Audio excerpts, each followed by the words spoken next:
দাবি হচ্ছে উপদেষ্টা আসিফের বাবা বিল্লাল মাস্টারকে গ্রেফতার করা। ওনাকে গ্রেফতার হোক, সব কিছু বেরিয়ে যাবে।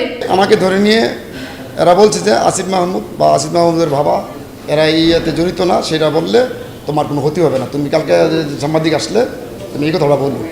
উনি বাড়িতে এলাকায় একা থাকেন, ওনাকে কাজটা করছেন, এরকম যে কেউ গিয়ে এরকম করবে এরকম কোনো লোক নেই। আমাদের পাশে আজকে একটা লোক দাঁড়াইতো আমরা একটু সাহস পাইতাম।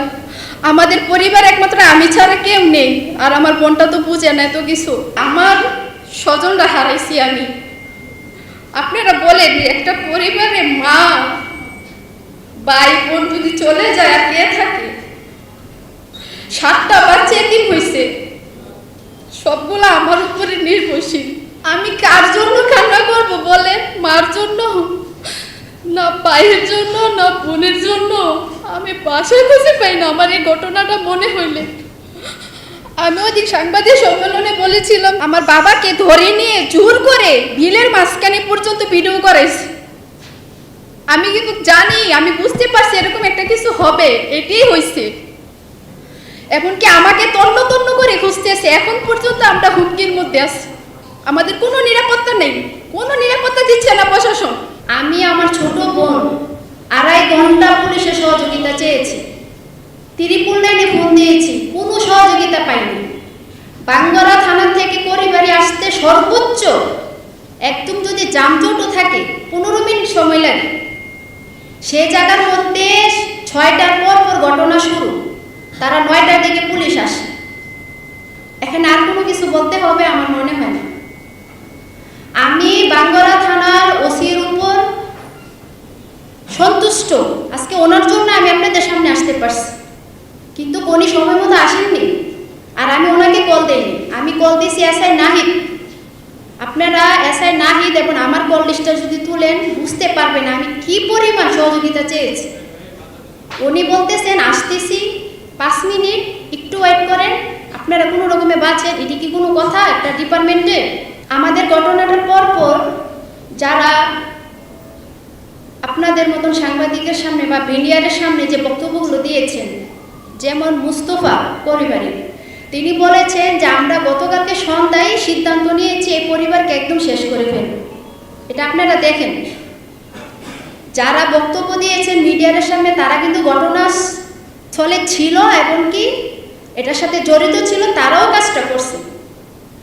আর আমাদের ঘটনার পর ইচ্ছে করলে প্রত্যেকটি আসামিকে ধরতে পারত। আমাদের ঘটনাটা করে গিয়ে শিমুল চেয়ারম্যান তার বাড়িতে বসে মিডিয়ার সামনে বক্তব্য দেয়। শরীফ পরিবার স্টেশনে ছিল, প্রত্যেকটি আসামি ছিল, তারা কাউরে অ্যারেস্ট করে নেয়। আমি এখনো সুস্থ হতে পারি নাই। আমার মাথায় 72টি শিলি, হাতে 16টা শিলি, পায়ে 20টা শিলি, মাজায় আছে আপনার 26টি শিলি। আমার অঙ্গটা বিতস্ত করে দিছে। আমি মনের সাহস আপনাদের সামনে আসছি। আমি বাসায় বুঝাতে পারবো না আমি কতটা যুদ্ধ করে বেঁচে আছি। আমাকে অনেক কষ্ট দিছে। আমি মেডিকেলে শুয়ে থেকে প্রতিনিয়ত বলছি আমার স্বজনদের সাথে যদি আমাকে নিয়ে যেত অনেক ভালো ছিল। বিশ্বাস করেন, বাংলাদেশের প্রথম ইমিউনিটি বুস্টার সমৃদ্ধ ফ্যান্টাস্টিক হ্যাপি এনার্জি বিস্কিট এত নির্মমভাবে কেউ কাউরে মারে না। আমাকে যখন আঘাত করে আমি দৌড়াচ্ছি আর আমাকে রামদাও দিয়ে কুবাইতেছে, আমার কিছু বলার ভাষা নেই। বাংলাদেশে কোনো বিচার নেই, আমি কোনো বিচার পাইতেছি না। আজকে প্রায় 2 মাস হয়ে যেতেছে ঘটনার 3য় দিন র্যাব কর্তৃক কিছু আসামি ধরার পর আজও পর্যন্ত কোনো আসামি ধরা হয়নি। প্রশাসন ইচ্ছে করলে 24 ঘন্টার ভিতরে সব আসামি ধরতে পারে। আমার মা বিএমপি করতেন, যার জন্য ওই আমলে উনি একজন মহিলা, ওনাকে ইচ্ছে করলে ধর্ষণ মামলা দিতে পারবে না, মার্ডার মামলা দিতে পারবে না, অস্ত্র মামলা দিতে পারবে না, যার কারণে ওনাকে মাদক মামলাটা একদম ইজি বাংলাদেশের জন্য।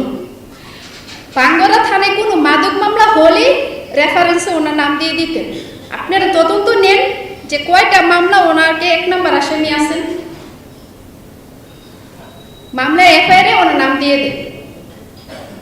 আমি ওই দিন সাংবাদিক সম্মেলনের সময় বলছিলাম যে আমি যদি বাংলাদেশে বিচার পাই একমাত্র আপনাদের দ্বারা আমি বিচারটা পাবো, সকল সাংবাদিক ভাইদের দ্বারা, এছাড়া আর কোনো উপায় নেই। যেখানে উপদেষ্টা এটার সাথে জড়িত, তার বাবা জড়িত, আপনারা সত্যটা যাচাই করেন, আপনার এলাকাতে যান, কিন্তু আসামির কোনো পরিবার ছাড়া আপনারা গোপন তথ্য নেন যে আমার মা কি ইয়াবার সাথে জড়িত ছিল, আমাদের কি অপরাধ ছিল যে এরকম নির্মমভাবে মারতে হবে। খুদের বিড়াল কিভাবে বের হয় আপনারা দেখবেন, কিন্তু এটা করা হয়নি। শিমুল চেয়ারম্যানকে অ্যারেস্ট করা হয়নি, শরীফকেও করা হয়নি, বাসিরকে, রফিককে, মেন যে লিডারগুলা কাউকে করা হয়নি। আজকে একটা মিথ্যা অপবাদ দিয়ে মামলাটাকে দাফা সাফা দেওয়ার জন্য চেষ্টা করতেছে। আর আমরা আমাদের স্বজন হারাইছি, আমরা কোনো দল বিদলের পক্ষে কথা বলতেছি না, আমাদের কোনো দল নেই। এখানে আসিফ মাহমুদ দোষী করতেছি বিএনপি রে, আমরা বলতেছি কারো ওইটা কোনো মানে দেখার ফ্যাক্টই নেই এদের। আমরা কি কোনো দল বিদলের পক্ষে কথা বলতেছি? যারা এটার সাথে জড়িত কোনো মেন আসামি এখন পর্যন্ত অ্যারেস্ট হয় নাই। আমরা চাই বিচার। আমরা আমাদের স্বজন হারাইছি, যারা এটার সাথে জড়িত ছিল। সিসি ক্যামেরায় ফুটেজ কিছু আছে, কিছু বাড়ির পশ্চিম পাশ দিয়ে ঢুকছিল, আমাদের মার্কেটের দক্ষিণ পাশে আমার কাকার মার্কেট, ওই মার্কেটে কোনো সিসি ক্যামেরা ছিল না, ওই দিক দিয়ে ঢুকছে। আপনারা এটা তদন্ত করেন। কোনো দল এখন পর্যন্ত আমাদের পাশে এসে দাঁড়ায় নেই। এটা বাংলাদেশ, এতগুলো মানুষ মারা গেছে, কোনো বিচার নেই। আজকে 2 মাস হয়ে গেছে, আমি কোন উন্নতি দেখতেছি না। না আমাদেরকে নিরাপত্তা দিচ্ছে কোনো প্রশাসন, কোনো দলের লোক। বাংলাদেশে এত রাজনীতিক, এত নেতা, এত এমপি, মন্ত্রী, ডিআইজি, উপদেষ্টা, কেউ আমাদের পাশে একবার এসে দাঁড়ায়নি। আমরা খুব অসহায়। দেখেন আমার পরিবারের মধ্যে আমি ছাড়া সাহস করে কথা বলার মতন কেউ নেই। আমি এখনো হসপিটালে আছি, আমি আজকে এখনো হসপিটাল থেকে আসছি। আমার এই মাথার এই জায়গাটা এখন অ্যাডজাস্ট হয় নাই, শুকায় নেই, ইনফেকশন হয়ে গেছে। উনি বাড়িতে এলাকায় একা থাকেন, ওনাকে কাজটা করছেন, এরকম যে কেউ গিয়ে এরকম করবে এরকম কোনো লোক নেই। আমাদের পাশে আজকে একটা লোক দাঁড়ায় তো আমরা একটু সাহস পাইতাম। আমাদের পরিবার একমাত্র আমি ছাড়া কেউ নেই, আর আমার বোনটা তো বুঝে না এত কিছু।